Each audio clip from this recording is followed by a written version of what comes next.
एक बार थी एक नाव जो एक लंबी यात्रा पर निकली थी। उस नाव पर था एक आदमी जिसका नाम था गलिवर। गलिवर एक साहसिक व्यक्ति था और वह कोई नई जगह का पता लगाने निकल पड़ा। एक रात तूफान की वजह से नाव पे सारे लोग समुद्र के बीचों बीच फंस गए। नाव डूब गई और उसके सारे लोग भी, सिवाय गलिवर के।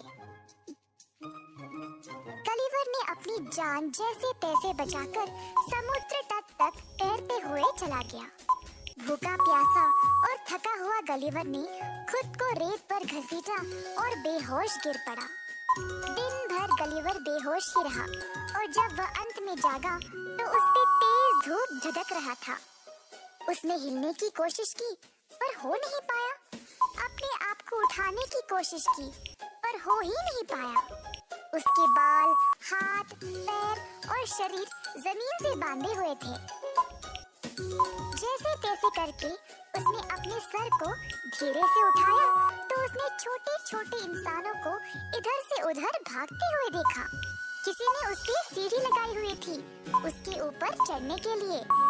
छोटा आदमी जो गलिवर की अंगूठा जितना था उसके कान के पास आकर बोला, तुम लिलीपुट की जमीन पर हो और हम लिलीपुट के निवासी।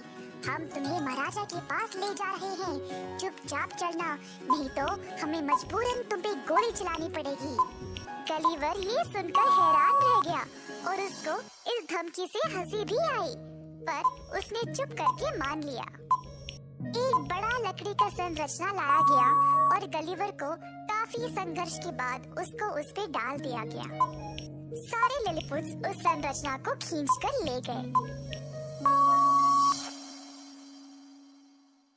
लिलीपुट्स थे छोटे छोटे पर एक साथ थे काफी बलवान।